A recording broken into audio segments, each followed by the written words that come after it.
Keith McCandless, co-founder Social Intervention Group en co-developer Liberating Structures. Geboren in Cincinnati, Ohio, heeft een master degree in Management of Human Services en heeft gewerkt met onder andere NASA, Apple en Amazon. Samen met Henry Lipmanovic is Keith 20 jaar geleden Liberating Structures gaan ontwikkelen uit frustratie en de behoefte om mensen en organisaties te helpen en te innoveren. In 2001 en 2002 waren de eerste prototypes in de healthcare. Geïnspireerd en gevormd door complexity science heeft Liberating Structures zich ontwikkeld en uitgebreid boven de verwachtingen van de co-founders.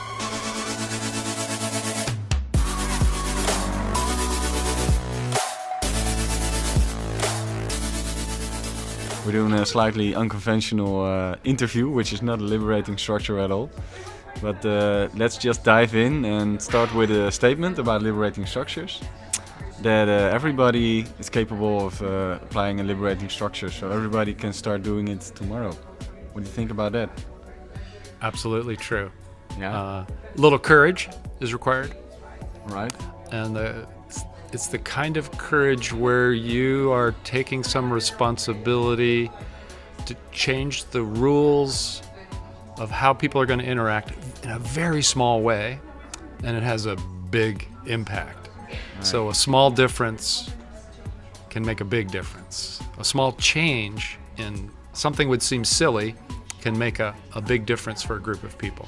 So a big outcome with a small input, and you can just start with it without any skills or training or form of personality. Everybody can do it? I think there's, in this group we're with, a number of them just have read the book. They've been practicing for a year, 2 years, 3 years, 4 years, 5 years, getting results with never being in a workshop and just reading material and deciding to do the work. So that's a good test for me that it's pretty simple. Easy enough to use. Yeah. Yeah. And you can do it and then evaluate on it. Let's say, how can we improve? Do you have any tips on looking back on your first liberating structure to improve it for the next iteration? Well, it happens naturally, but what I've noticed with all users is, and their first use, the simple effort to include every voice, and that the way that I'm going to participate and you're going to participate is specified, is so much better than a conventional structure. It immediately delivers results. Like, oh, I'm included? Really? I'm going to shape what happens next. I'm part of this thing, and that is enough. You can screw up the entire rest of the structure, but your intent and your belief, the way in which you have included other people, will give you immediate positive feedback. Later, over time, you'll get better at the yield or the outcomes or collecting the insights or actions. But just that first, like, oh, I'm so happy to be included, there's an explosion of possibilities and excitement, and I'm in. You know, the feeling is I'm in. And that's so different. That's enough difference. Right. So we're all very eager to start facilitating that, right? But we've had some discussion these past 2 days in the workshop, the 3 days already, about whether to call it a facilitator or not. What's your opinion on that? So facilitators usually work in cahoots or work together with a leader to get a predetermined outcome. This is not that. In fact, it's you are shooting for a surprising, better than expected result. And that's just different, that Right. you could even suggest that it's possible to do that. But every liberating structure is designed to generate a surprise. Some may be more welcome than others. And that's, it's a little bit magical. Each one feels like magic, but it's not mysterious. So the mystery is taken out because, like, 1, 2, for all. Well, 1 minute to think for yourself. 2 minutes in a pair, 4 minutes in a group. Then let's talk together as a whole group. Because the rules are quite simple, right? There's no mystery there, but it's magic. Yeah. It generates something you didn't expect that's better than if you had predetermined what the outcome should be.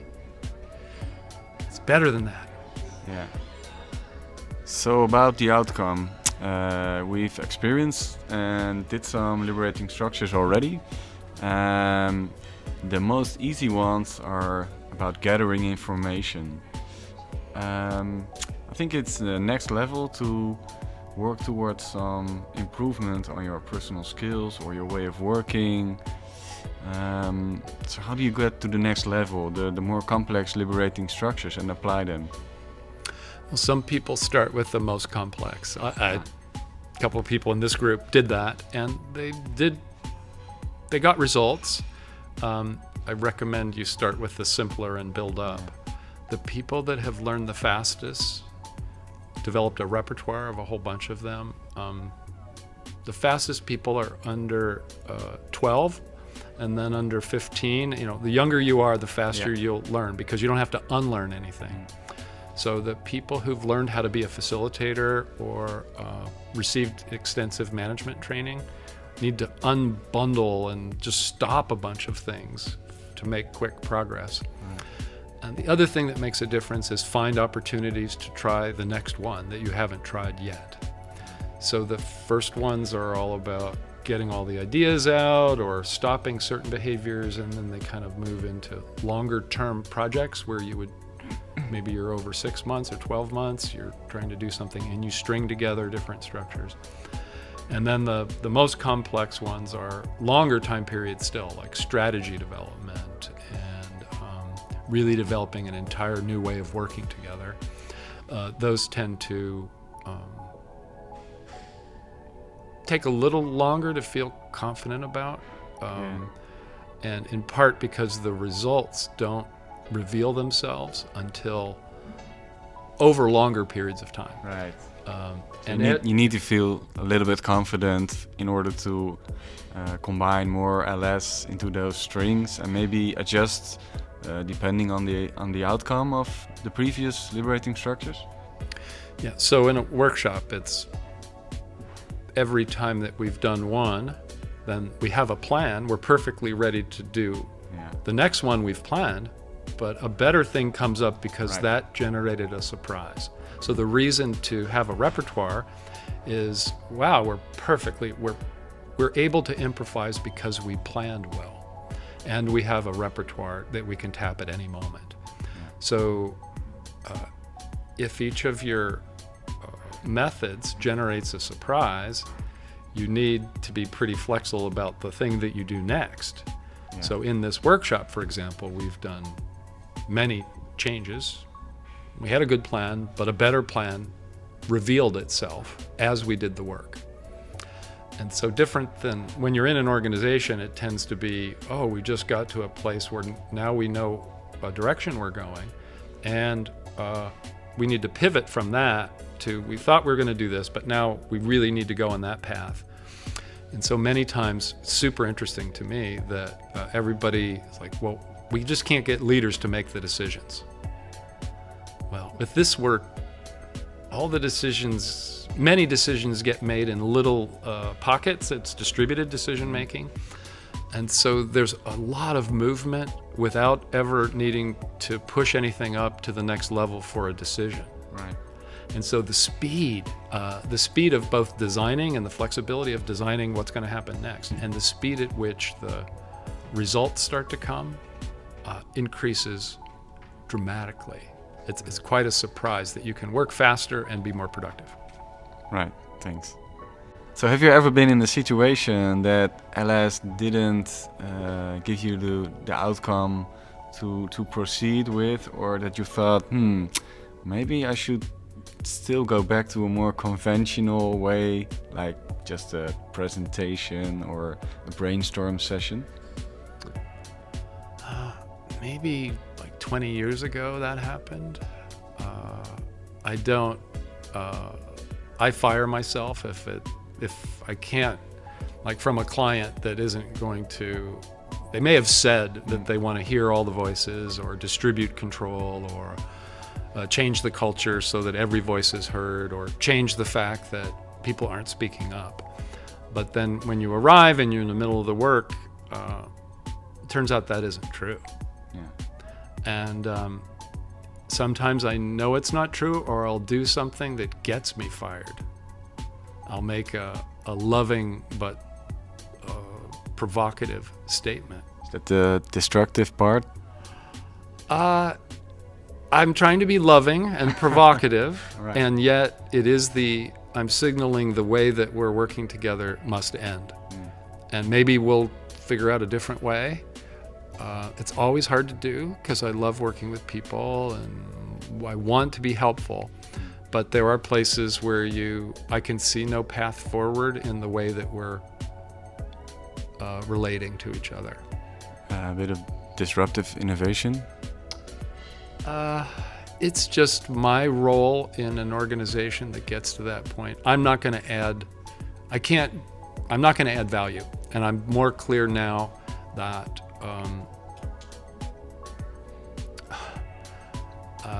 But maybe it brings transparency in order for them to see the disruptive innovation.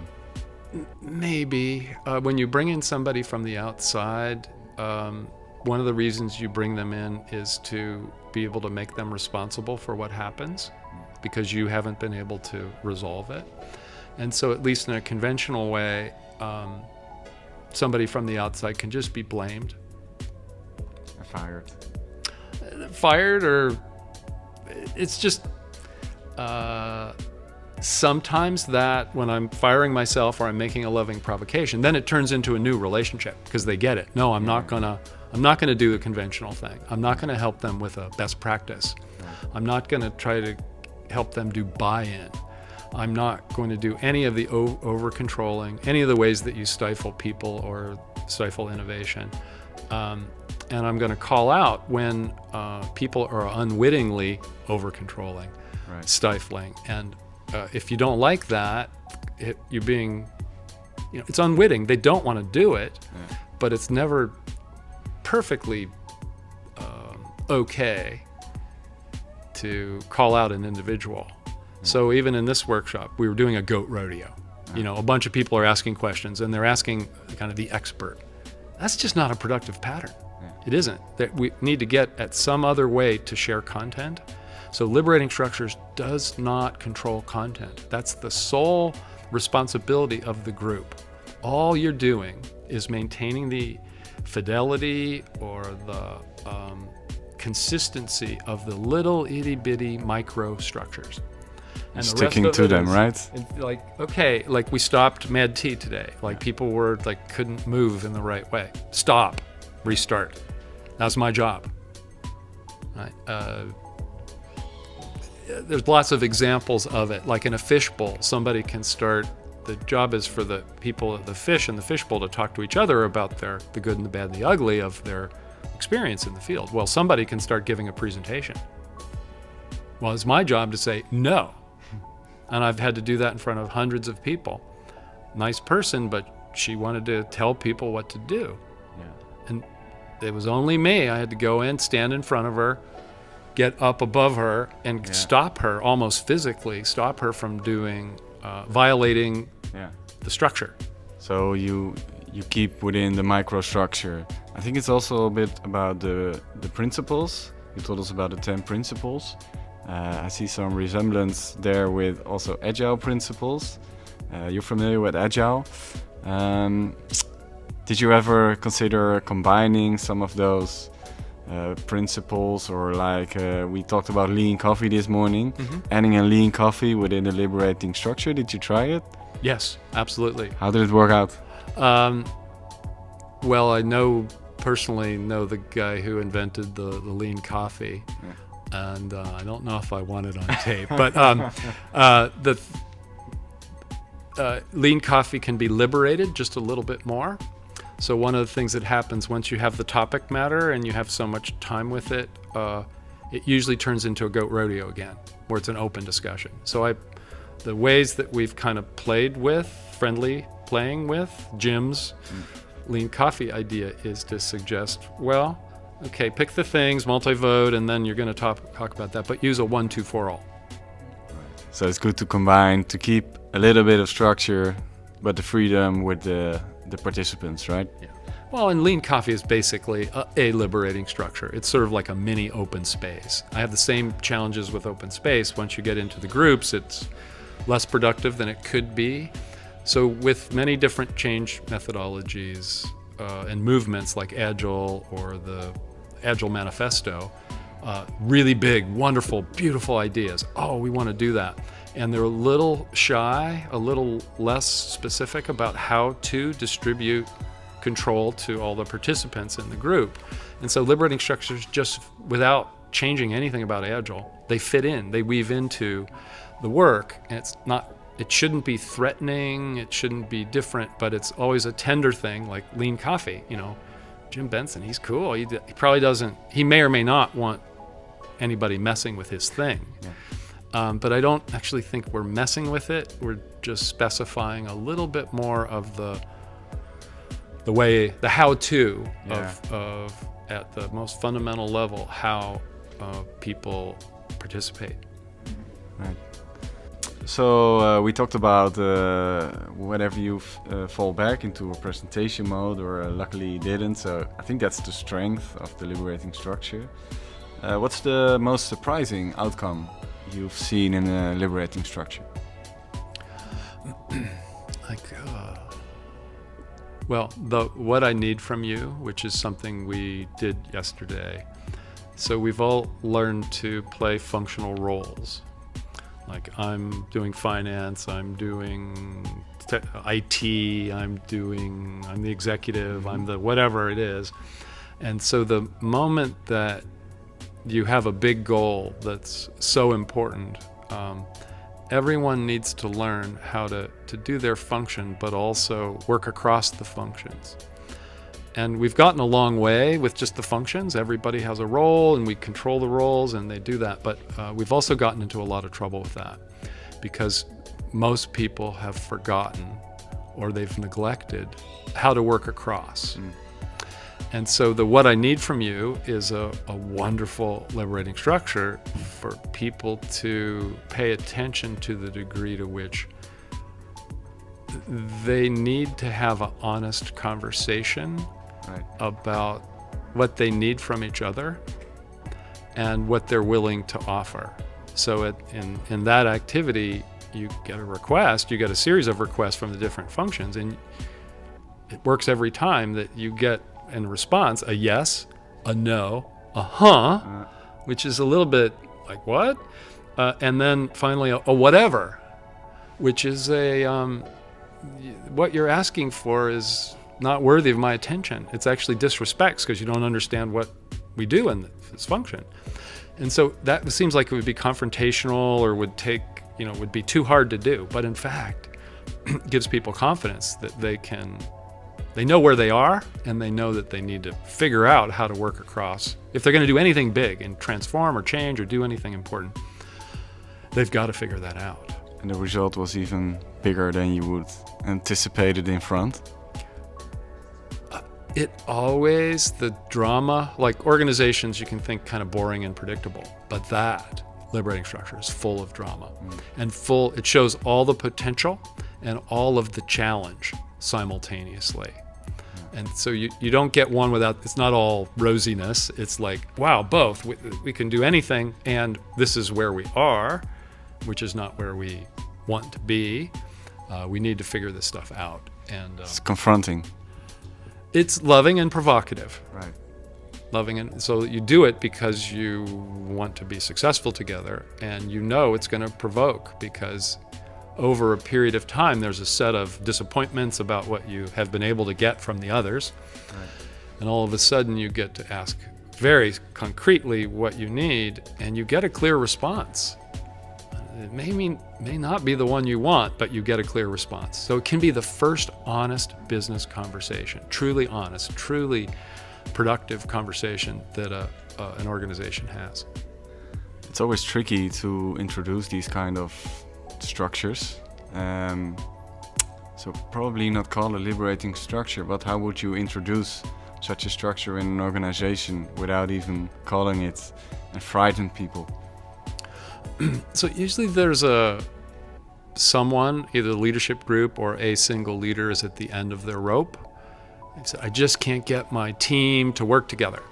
They don't speak up, or they fight behind my back, or there's a series of complaints. And so I'll usually just say, well, here's the thing. I may name it or not name it. Usually I do, because they know I, wrote a book. But you don't have to name it. Just say, but are you willing to spend an hour trying something that could work? And the answer is usually yes. And I'll also say, it'll be dramatic. There'll be everything will happen. The good stuff will be revealed. The possibilities will be revealed. And some stuff you thought was fixed is not fixed. So, and then if the leader in an organization, there's always some formal approval that you get to do these kinds of things. You don't actually, it's not, you don't sneak it in all the way, but you can't describe much more than that. It's like, are you willing to try this thing? You can spend an hour describing each step and what I need from you, and you're just going to get a blank. It's not productive. At some point, they can read about it if they want to, but you need to suggest that it's something that's going to help the group make progress. And that takes a little courage, a little practice, but it delivers. It delivers. And I heard a great tip yesterday about asking what kind of outcome they're looking for. What do they want? So you can work towards this outcome.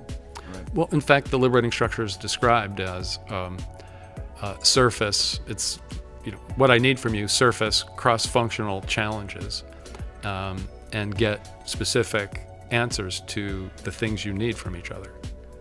So do you need to do that? I mean, this is what the thing does. It's very clear what it does. So do you want to do the thing? This is what the function of this activity. Is that what you'd like to do? So the answer is yes or no. Right. It's not maybe, it's like, is this the very thing that you need to do, is work better across these functions and get clear responses from everyone. And when the purpose is more clear, then we can work towards the next step. Well, this little example we did is like, there has to be something that everybody wants to succeed, a goal or a purpose that's you're willing to do almost whatever it takes to get that result. And at that point, honest conversations happen. Once you are clear enough about what you're shooting for, it's time to go. We're ready to use a liberating structure. Right. So we've seen about 33 liberating structures. We've seen some new ones getting introduced, which are pretty awesome.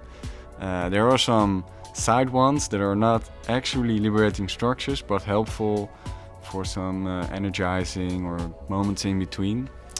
What do you think is the future of this evolution or this immersion going on worldwide? Where are we getting through?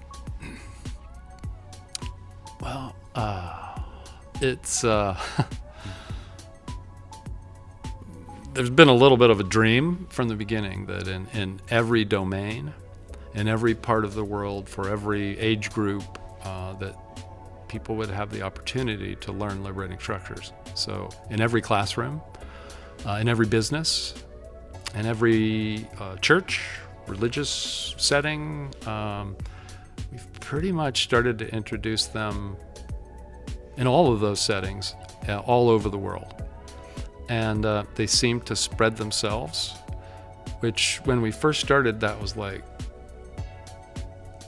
it seemed unrealistic, but a worthy purpose, that in every place we could stop, we could help people work at the top of their intelligence. We'd include and unleash their voices, and that's real positive. And simultaneously, we're stopping something that's quite pernicious, quite kind of quietly bad, which is the unwitting behaviors that stifle over control and keep people from participating fully.